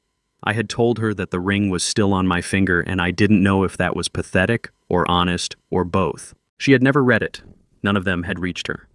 I opened the bottom right drawer next on instinct, the one Vivian always used for things she wanted to keep close but not display. And there, beneath a small journal and a folded piece of graph paper, was a ring box. I already knew what was inside before I opened it. Her wedding band. White gold simple, the one I had put on her finger in a church in Savannah on a June afternoon in 1983 when neither of us had any money and both of us had more hope than sense. She had worn it for 37 years. She had taken it off when the divorce was finalized, but she had not thrown it away. She had kept it in a ring box in her desk drawer, 4 feet from where she sat every morning. Something split open in my chest, not cleanly, not with any warning, just a sudden and total giving way like a dam that had held for so long it had forgotten what it was holding back. My eyes burned so fiercely I had to press 2 fingers hard against the bridge of my nose and breathe through my mouth, slow and deliberate, while the room swam at the edges. Dolores put her hand on my arm and didn't say anything because there was nothing to say that the room wasn't already saying. When I had it back under control mostly, I unfolded the piece of graph paper. It was the floor plan. Hand-drawn pencil on graph paper, the lines slightly uneven, but the layout unmistakable. A rectangular space divided into a small kitchen, a serving counter, a seating area with 8 tables and a window seat along the east wall. In the upper right corner in Vivian's handwriting, Pacific Avenue corner someday. She had kept it. Through the divorce, through 4 years of whatever Preston had been feeding her about me, through however many months of medication, fog, and confusion and manipulation, she had kept the floor plan of the diner we were going to build together when we were old and slow and finally had enough time. I sat down in her chair. Behind me, Dolores said gently, "There's one more thing. In the journal." I opened the small journal. Most of the pages were empty. Vivian had never been a dedicated writer, more of an occasional one, the kind who wrote when something needed to go somewhere. The last entry was dated 14 months ago, before the medication had started, before the confusion had set in. The handwriting was clear and even and unmistakably hers. I was going to call him today. I had his number in my hand. Preston told me last spring that Eldon had signed everything without hesitation, that he hadn't asked for anything, hadn't tried to contest anything, hadn't even asked how I was. Preston said he'd moved on, that it was better this way. I didn't know if I believed it, but I didn't call. I didn't know how to call someone who might have stopped caring and find out that they had. So I put the phone down, I kept the ring, I kept the plan, and I told myself that someday, if I was wrong about all of it, I would find out. But today wasn't that day. My throat closed completely. I read it twice. Then I folded it back into the journal and held it in both hands and sat in Vivian's chair in Vivian's study and thought about a woman who had kept a ring and a floor plan and a journal entry about almost calling me in a house where her own son had been intercepting her mail and practicing her voice on a recording device. "Dolores," I said when I could speak again. "Yes. I need to take the journal and the floor plan." I stood up. "The letters I'm going to leave. If this goes to court, they need to stay exactly where they are." "I understand," she said. I tucked the journal and the folded graph paper into my jacket pocket next to the USB drive Reed had given me that morning. I stood in the middle of that quiet room for one more moment, surrounded by the smell of cedar and old books, and the particular aching presence of a person I had been grieving without knowing I was allowed to. Then I looked at Dolores. "We're getting her out of this house," I said. "Not in a week, not in a few days." Dolores straightened. Her chin came up. "Tomorrow," I said. I had 3 hours to work with before Preston came home at 4. I spent the first hour on the phone Whitfield to confirm the asset freeze motion was ready. Dr. Merritt to arrange for Vivian to be received at the Piedmont Recovery Center under a private admission, Cecily Barrow, to let her know what was happening and ask her to come in early the next morning. Each call was short, precise, and made from the back corner of the yard where the maple tree blocked the sightline from the house windows. By the time Preston's car pulled back into the driveway at 4:15, I was sitting in the kitchen reading a 2-week-old newspaper, and if he looked at my face and saw anything other than a bored old man waiting for dinner, he was sharper than I had given him credit for. He was not that sharp. "Good afternoon," he said, setting his keys on the counter with the particular deliberateness of a man reasserting ownership of a space. "How was your day?" "Quiet," I said. "I took a walk, read a little, checked on your mother." "How was she?" "Tired," I said. But she knew what day it was, and she asked me if the garden was still alive. I told her the tomatoes had given up, but the rosemary was hanging on. Preston smiled, the reflex, not the real thing. "Good, that's good." He loosened his collar and poured himself a glass of water. "Actually, Dad, there's something I need to tell you about tomorrow." I set the newspaper down with the careful pace of a man who had nowhere to be. "Of course," I said. "What's up?" "I've moved up the timeline on the trust paperwork," he said, and his voice had that practiced casualness that I now recognized as the sound of a lie wearing business clothes. "The attorney is coming by at 9 tomorrow morning just to walk Mom through everything, get the signatures sorted. Clean and simple." He met my eyes with the full warmth of his performance face. "I'd love for you to be there. Family united, you know."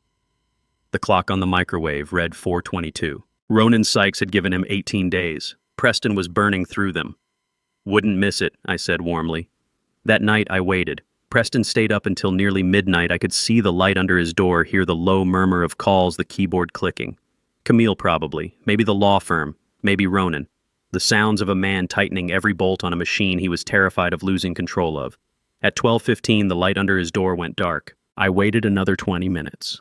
Then I got up, walked down the hall in socked feet, and stopped outside Vivian's door. I had not been inside her room alone since I arrived. There had always been a reason not to Preston nearby, the hour too late, the moment not right. But tonight I lifted my hand and knocked very softly 3 times. A pause, then her voice low and clear, "Come in." The room was lit by the small lamp on the bedside table, and in its warm circle, Vivian was sitting up against the headboard with a book open in her lap that she clearly had not been reading. She was wearing a white cardigan over her nightgown, her silver hair loose around her shoulders, and she looked, despite everything, despite the weeks of wrong medication and the fear and the weight of what her son had been doing, she looked like herself. More herself than I had seen her since I arrived. The adjusted medication was already working. She looked at me when I came in, and her face did something complicated, relief and wariness, and something older and deeper. Underneath both of those, the look of a woman who had been wanting something for a long time and had taught herself not to want it, and was now failing at that lesson. I pulled the chair from the corner and sat beside the bed. "Preston moved up the signing," I said quietly. "The attorney is coming at 9. Vivian closed her book and set it aside. "I know," she said. "I heard him on the phone this afternoon through the wall. My hearing is better than he thinks." Her mouth curved slightly at the corner, not quite a smile, but the ghost of one. "Most things about me are better than he thinks." "I know," I said. "Vivian, tomorrow morning I'm going to ask you to come with me, same as the other day. Doctor's appointment, that's what we'll say." I leaned forward, elbows on my knees. "But we're not coming back here, not yet. I have a place arranged safe private with medical staff. Your medication will be properly managed. No one will have access to you who you haven't approved." She took that in without flinching. Her hands folded in her lap tightened against each other for just a moment. "And the paperwork?" she asked. "Whitfield is filing a motion to freeze all trust assets at 7 tomorrow morning, before the attorney arrives, before Preston can execute anything." I held her gaze. "It's over, Vivian. He doesn't get to finish this." She exhaled long and slow like a breath she had been holding for weeks. Her eyes went bright for a moment, dangerously bright, and she pressed her lips together hard and looked up at the ceiling until she had it back.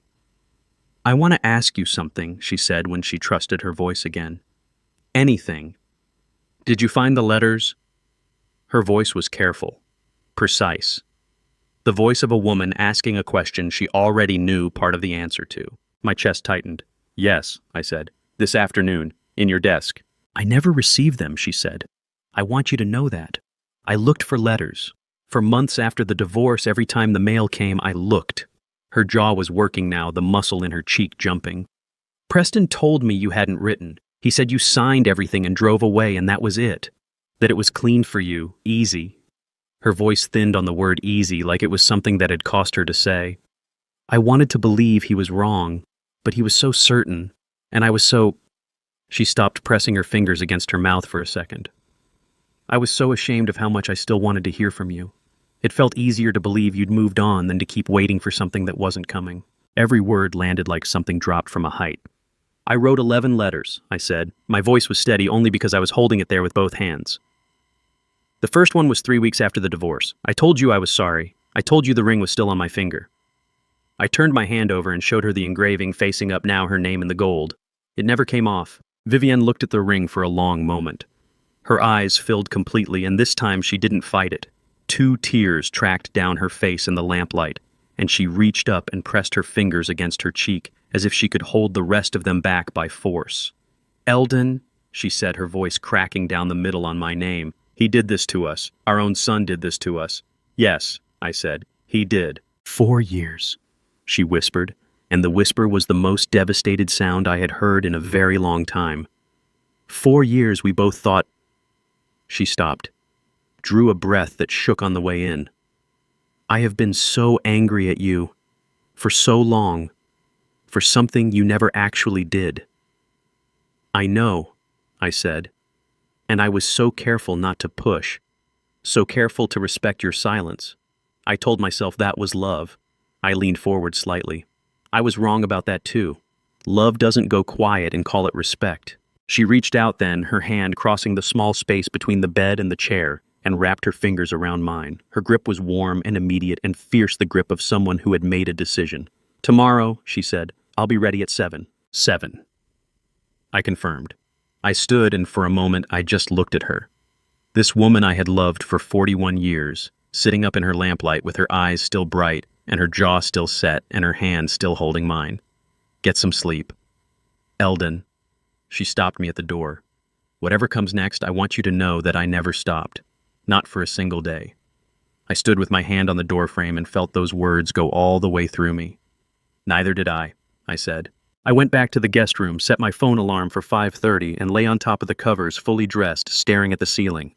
Somewhere down the hall, Preston's light stayed dark. He thought tomorrow morning was his. He had no idea it was mine. My alarm went off at 5:30, but I had already been awake for 40 minutes. I dressed in the dark, moved through the guest room by memory, and was in the kitchen with the coffee running before 6. The house was still and gray in the early morning, that particular quality of silence that exists in the hour before a household wakes, fragile, breakable, already carrying the weight of what was coming. I had 4 things in my jacket pocket: the USB drive from Reed, the folded floor plan from Vivian's desk, her journal, and a slip of paper with the address of the Piedmont Recovery Center written in Whitfield's handwriting. At 6:50, my phone buzzed. Whitfield motion filed last night at 11:40 via emergency electronic submission. Elder abuse documentation qualifies for after-hours filing under Georgia court rules. Clerk of Judge Harlan's court confirmed receipt at 6:20 this morning. Temporary restraining order on all trust asset transactions is in effect pending judicial review. Preston will receive formal notice within the hour. I read it twice. Then I put the phone face down on the counter and poured myself a cup of coffee and stood at the kitchen window watching the backyard go from gray to gold in the early light. The Japanese maple caught the first real sun at 7:03. At 7:08, I heard footsteps on the stairs. Not Vivian's, too heavy, too fast. Preston. He came into the kitchen already dressed, already wired the tie perfectly, knotted the jacket on. His eyes went to me first, then to the coffee pot, then back to me with an expression that was working very hard to stay neutral. "You're up early," he said. "Couldn't sleep," I said pleasantly. "Coffee's fresh." He poured a mug and leaned against the counter, and I could see the calculation running behind his eyes, the rapid, reflexive assessment of a man who has been managing people his entire life, checking every variable, measuring every face for information. "Big day," he said. "Is it?" I said. He smiled, and this time the smile had an edge underneath it that he wasn't quite hiding. "The attorney comes at 9. Should be straightforward. An hour, maybe 2. He wrapped both hands around the mug. "I'm glad you're here for it, Dad. Really. It means a lot that the family is—" The sound of wheels on hardwood interrupted him. Vivian appeared in the kitchen doorway. She was dressed. Not in a nightgown, not in the soft, defeated clothing of a woman being managed. She was wearing a navy blue blouse and dark trousers, her silver hair pinned back cleanly, a small leather overnight bag on the floor beside her feet. She was standing straight, both hands on the doorframe, and her eyes were clear and sharp and absolutely deliberate. She looked in that moment exactly like herself. Preston's coffee mug stopped halfway to his mouth. "Mom," he said, and the warmth in his voice had a new ingredient now, something taut and watchful underneath it.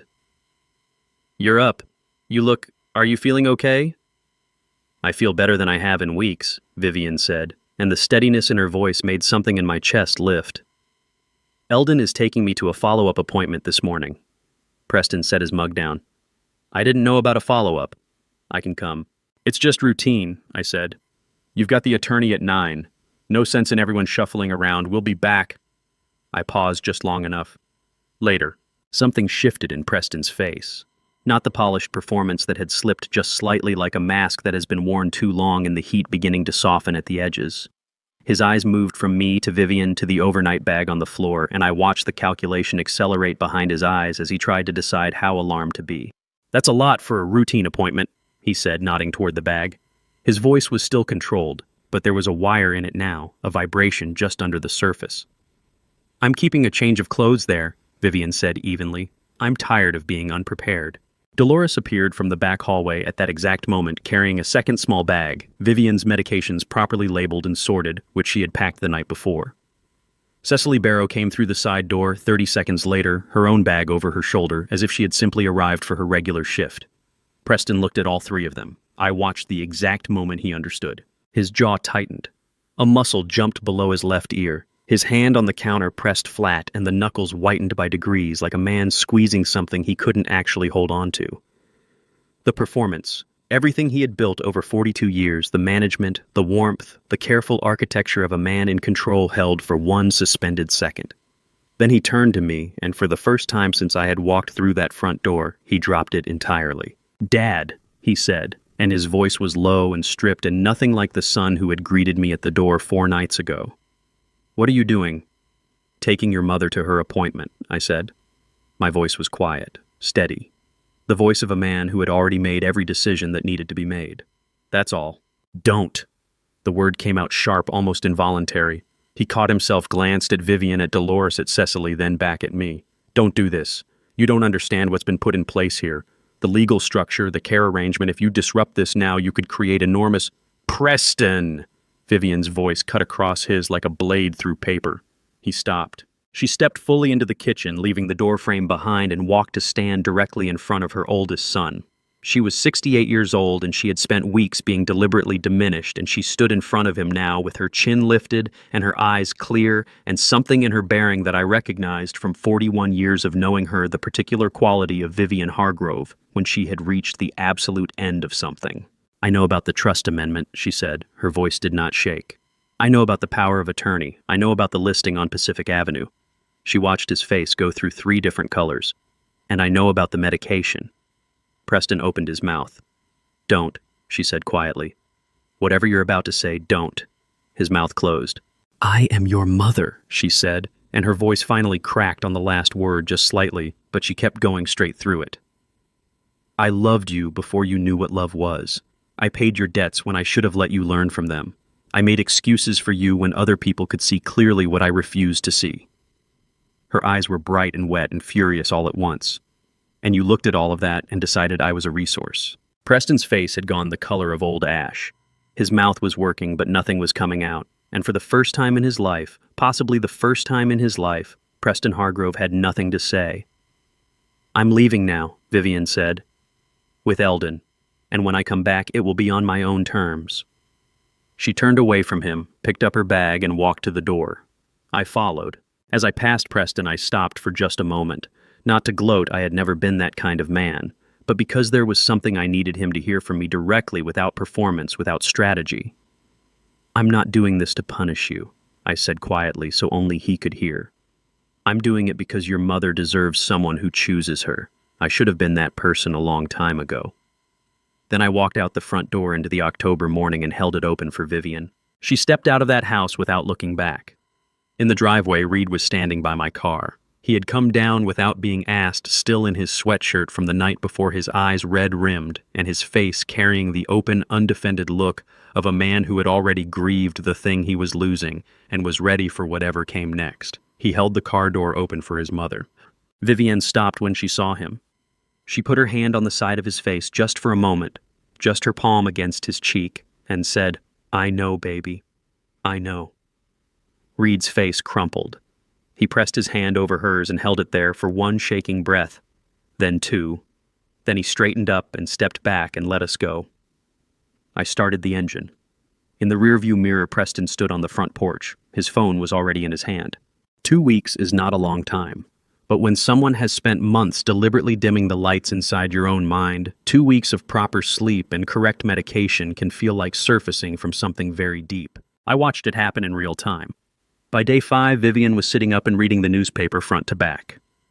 By day 8, she had asked Cecily for a notepad and spent 2 hours writing from memory every document Preston had placed in front of her over the past 3 months, with dates, approximate contents, and whether she believed she had signed anything. 12 items, both sides of the page, single-spaced. Whitfield read it and went very quiet in the way of a man whose number keeps getting larger. On the 14th day, Vivian dressed in navy blue and we drove to Piedmont Avenue. She walked into Whitfield's conference room under her own power, sat down without assistance, and folded her hands on the table with the composed energy of a woman who had been waiting for this room for a long time.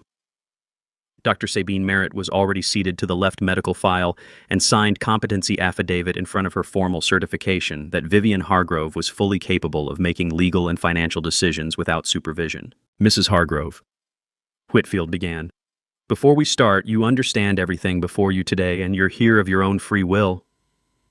Vivian looked at him with an expression somewhere between gratitude and impatience. Whitfield, she said, I have been waiting for this day for longer than you know. Please don't make me wait any longer. He allowed himself a small smile. Then let's begin. The first document revocation of the healthcare power of Attorney Preston had maneuvered her into signing. Vivian read every line with the careful precision of a woman who had managed a household budget for 30 years and knew exactly what fine print looked like. Then she signed her name in one clean, unhesitating stroke. Her hand did not shake. Something in my chest released quietly the way ice loosens in early spring. Next, she said. The second document was the trust amendment revocation, the one with the liquidation clause, the co-trustee designation, Reed's name on every line of liability.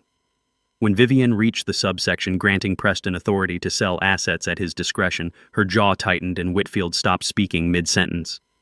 He had this drafted 8 months ago, she said. Not a question.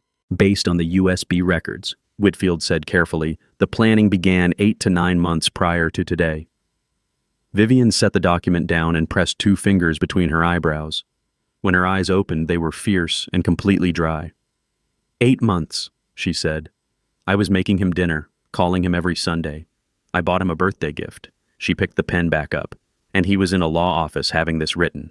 She signed it without another word. The third document, a new irrevocable clause protecting the Pacific Avenue property from sale, transfer, or encumbrance by any party for any reason during Vivian's lifetime. When Whitfield finished reading it aloud, Vivian looked up at me. I kept the plan, she said. Just that. 2 words, and Whitfield didn't need to know what they meant. I know, I said. Something moved across her face, not quite a smile, not quite a tear. She turned back to Whitfield. Add a note to the file, she said. That property stays, whatever happens. Noted, Whitfield said. And he meant it. She signed. Then Whitfield placed one final document on the table. This pertains to the original trust established in 2019, he said. Specifically, the 15% beneficiary designation for Eldon maintained at your explicit request after the divorce. Vivian looked at the document, then at me. You know about it. Whitfield told me, I said, a few weeks ago. Her chin lifted. And I don't want it, I said. I asked Whitfield to redirect it into a care trust. Independent trustee court oversight, no family access without formal approval. So what happened these past months can never happen again. Vivian stared at me the way a woman stares when she has been lied to too many times and has learned to look carefully before she believes anything. Then something in her face broke open gently like a door finally opened with the right key. You gave up everything in the divorce, she said, her voice dropping. Preston told me you just wanted out, that you didn't care. Her voice thinned to something barely held together. I believed him. God help me, I believed him. I gave it up because I thought I owed you, I said. I thought the least I could do was make sure you were taken care of. I leaned forward. I was wrong about why, but I was never wrong about wanting you to be okay. Vivian pressed her lips together until the color left them. Her eyes filled completely, and this time she let it happen. 2 tears, then 3 in the quiet of that room while Whitfield studied his notepad and Dr. Sabine looked at the window, giving her the privacy of not being watched. He read me your note, I said quietly. From the trust file, 2019. Good. She wiped her face once, fast and decisive. Then you know I meant it.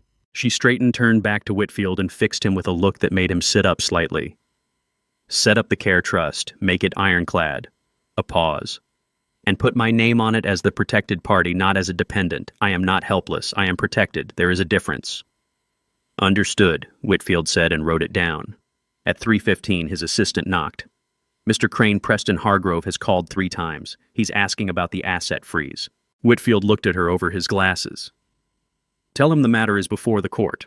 All inquiries go to the filing documents. He paused. If he calls a 4th time, let it go to voicemail. Vivian watched this with her hands folded and her chin level, and on her face was something I had not seen in a very long time. A woman feeling the full weight of something stolen, finally settling back into place. On the drive back, she put her hand over mine on the gear shift. Thank you, she said, for not giving up, even when I gave you every reason to think I had. I turned my hand over and held hers. You never gave me a reason, I said. Someone else did. That's not the same thing. 3 days after Vivian signed the revocations, my phone rang at 8:40 in the morning. Mr. Hargrove, my name is Sandra Oates. I work with the investigative firm retained by Whitfield Crane. Her voice was professional, clipped the voice of someone used to delivering information that hits hard. I've been asked to brief you before the Whitfield's office will be forwarding the full investigative findings to the DA this afternoon as part of the formal complaint filing.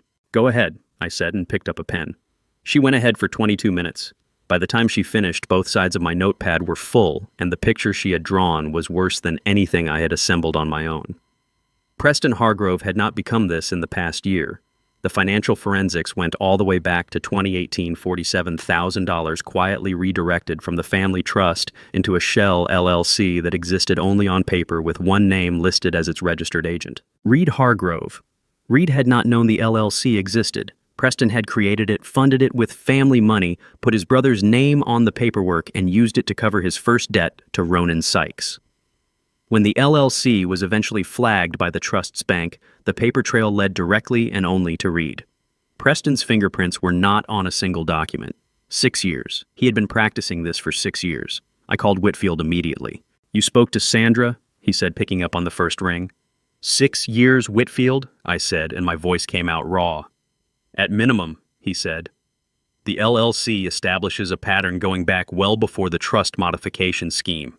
Combined with Dr. Merritt's medical affidavit, the USB files, Dolores's documentation, and the Zillow listing timestamps, Preston's attorney is going to have a very difficult conversation with him today."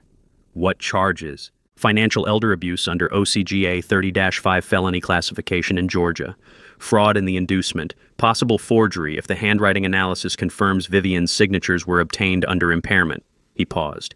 "And identity fraud for the LLC creating a financial entity in Reed's name without his knowledge is a separate criminal matter entirely. The State Medical Board has also received a separate referral regarding Dr. Raymond Foss's prescription practices. That's a parallel process, not our case to run, but it's in motion. And Reed," my grip on the phone tightened, "cooperating fully. His testimony is critical. Criminal prosecution is unlikely given his cooperation and the evidence that he was himself a victim." Whitfield's voice steadied. "He loses the co-trustee designation, civil liability on some documents, but he won't go to prison, Eldon." I exhaled for what felt like the first time all morning. "The Care Trust?" I asked. "Fully established yesterday, Judge Harlan approved expedited processing given the documented elder abuse context. When there's an active felony referral attached, the court moves faster than standard timelines. Independent corporate trustee, First Covenant Trust Services, no family connections. Court oversight on any disbursement above $5,000. Vivian is completely protected financially and legally. A beat. She is safe." And the Zillow listing on Dunmore Street was pulled the morning the restraining order was served.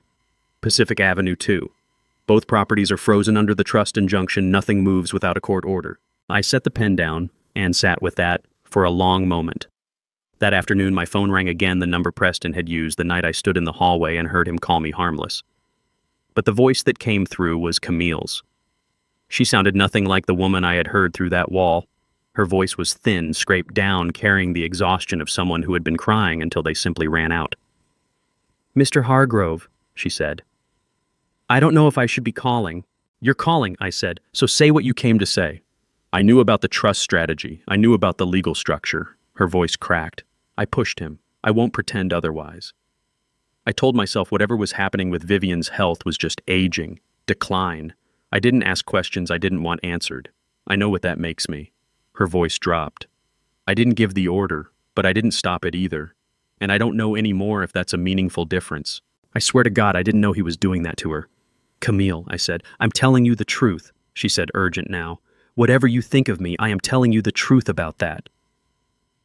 I thought about it honestly, about how much a person can miss when they are only looking in the direction they want things to go. I had done that too once.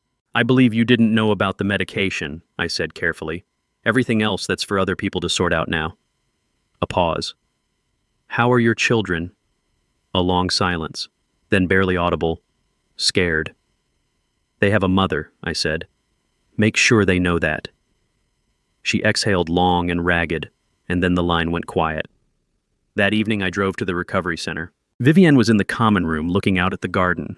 Her teacup between her hands, her color better than I had seen it in months. She told me Cecily had brought a crossword that morning. She had finished it in 40 minutes. She told me Reed had called and they had talked for an hour, not about legal matters, just talked the way they hadn't talked in years. Small things, true things. A life slowly, carefully coming back to itself. Then her expression shifted. "Preston called today," she said. "From his attorney's office. He asked me not to cooperate with the investigation." Her jaw tightened. "He said a family should handle its own problems." Something cold moved through me. "What did you say?" Vivian set her teacup down with a small, decisive click. "I told him," she said, her voice absolutely level, that a family that handles its problems is one where the people in it are honest with each other, and that he had spent 42 years making sure that was never true in ours. Her eyes met mine. And then I hung up. I looked at this woman, 68 years old, 3 weeks out of a fog that had been deliberately built around her, sitting with her chin level and her eyes clear and her crossword finished on the table. It felt like love. It had always felt like love. It had just been waiting for the interference to be cleared away. On the 14th of November 2024, Preston Hargrove was formally contacted by the Fulton County District Attorney's Office regarding pending felony charges under the Georgia Elder Abuse Act. Whitfield called to tell us. Vivian reached over, squeezed my hand once, hard, deliberate, then let go and picked up her crossword. We moved in on a Thursday in December, 2 cars, 4 boxes, and nothing else we needed to bring. Not the house on Dunmore Street. Vivian was not ready for that, and I did not push. Some spaces need time before you can stand in them without flinching. Whitfield's assistant had found us a small craftsman cottage 40 minutes south of the city, close enough to the water that you could hear it on quiet nights, far enough from everything else that the quiet had room to breathe. Vivian stood in the middle of the living room that first afternoon and turned slowly, taking in the low ceilings, the oak floors, and then she stopped. Her eyes had landed on the window seat along the east wall. She made a sound that was half laugh and half something she had to press her fingers over her mouth to contain. "What?" I asked. She looked at me with her eyes bright and swimming. "The floor plan," she whispered. "Eldon, I drew the window seat on the east wall." I looked at the window seat, then back at her. Neither of us had planned it. It was just a rental found by a paralegal who knew nothing about graph paper and old dreams. But there it was, the east wall. The morning light already moving across the floor in exactly the direction it would need to go for a small place that served good coffee and had nowhere particular to be. Vivian laughed, then a real laugh, full and sudden. The laugh I had not heard in 4 years, and it hit me somewhere so deep and undefended that my eyes burned and I had to look at the ceiling and breathe through it. "Take it as a very good sign," she said. The first morning I woke before she did and made coffee. I had done this for 34 years, risen first, ground the beans, had her cup ready before she came downstairs. It was not a grand gesture. It was just the smallest, most consistent thing I knew how to do for her. I set her cup by the window and sat across from it with mine and waited. She came down 10 minutes later in her blue cardigan, hair, loose wool socks on her feet. She saw the cup and stopped walking. She stood at the doorframe with her hand pressed against the wood and her eyes on the coffee and her face doing something I did not have a word for: grief and gratitude and the ache of someone receiving something they had stopped believing would ever come back. Then she crossed the room, sat down, and wrapped both hands around the mug. "You still take it black," she said. "Always have," I said. She smiled, not the careful surviving smile of the past weeks. The real one, the one that reached all the way up and stayed. That afternoon, Dolores arrived with a box of Vivian's things from Dunmore Street. Books, photographs, cedar sachets, and at the very bottom, wrapped in a dish towel, the ring box. Vivian opened it at the kitchen table. When she saw the white gold band against the velvet, she pressed her lips together hard and breathed through her nose for a long moment. Then she placed the ring on the table between us. Not on her finger, not handed to me, just there in the space between our 2 cups where we could both see it. "I'm not ready to make it official again," she said, her voice honest and unashamed. "But I'm not putting it back in the drawer. I want to see it every morning. I want to know it's still true, even if the paperwork catches up later." I looked down at my own hand, the ring I had worn for 34 years and never removed, the engraving I had turned inward for 4 years of a silence I had not chosen. I turned it outward, her name in the gold facing the light, the way it was always supposed to. Vivian's breath caught. Her eyes filled, and this time she let the tears fall without stopping them. Just let them go the way you release things that have been held too tightly for too long. "I'm glad you came back," she said. "I never really left," I said.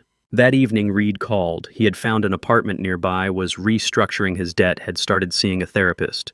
His voice carried something it had not carried in years, tentative but present. Like a man relearning how to trust solid ground. "How's Mom?" he asked. Vivian was in the window seat with her crossword wool socks pulled up, coffee going cold the way it always did because she never remembered to drink it while it was hot. "She finished the crossword in 38 minutes, I said. "She's insufferably pleased about it." From the window seat without looking up. "I heard that." Reed laughed, bright and real and sudden. I had not heard that laugh in so long it did something to my chest I was not prepared for. "Tell her I love her," he said. "Tell her yourself," I said. "Sunday." After I hung up, I refilled both our cups and sat back down across from Vivian in the lamplight. "Don't ever go quiet on me again," she said without looking up from her crossword. I looked at this woman who had kept a ring, a floor plan, and a journal entry about almost calling me across 4 years of silence that was never hers to give, and felt something settle into place so permanently that I knew I never would. "Deal," I said. She smiled, picked up her pencil, and went back to her crossword. And I sat across from her and drank my coffee, and the water moved outside, and the ring on my finger faced the light, the way it should have faced it all along. I am 70 years old. I have made more mistakes than I can count, and the most expensive one was believing that silence was the same thing as peace. This family story cost us 4 years, 4 years of manufactured distance, stolen letters, and a love that nearly died not because it was broken, but because someone decided it was more useful as a wound. If there is one thing I want you to take from this family story, it is this. The people who love you do not always have the loudest voices in the room. Sometimes they are the ones who kept writing letters you never received. Sometimes they are the ones who kept the ring. I believe God puts certain people in our lives not to make things easy, but to make sure we find our way back when we have gone too far in the wrong direction. For me, that person was a 62-year-old housekeeper who made a promise to a dying woman and kept it. Do not be like me. Do not call your silence respect. Do not call your distance dignity. If you love someone, say it. Show it. Fight for it before someone else decides for you that it is over. This family betrayal did not begin with greed. It began with a family that stopped talking honestly to each other. That is the part that should frighten us most, because family betrayal rarely announces itself. It grows in the quiet. Every family story has a version of this. I hope yours ends better than mine almost did. If this story reached something in you, leave a comment, share it with someone who needs to hear it, and subscribe so you never miss the stories that matter. Your presence here means more than you know. Thank you for staying until the very end. And one small note before we continue: some of the stories on this channel contain fictional elements constructed for educational and reflective purposes. If that is not the content you are looking for, we completely respect that. Please feel free to explore other channels that better suit your needs. But if you choose to stay, we will always make it worth your time.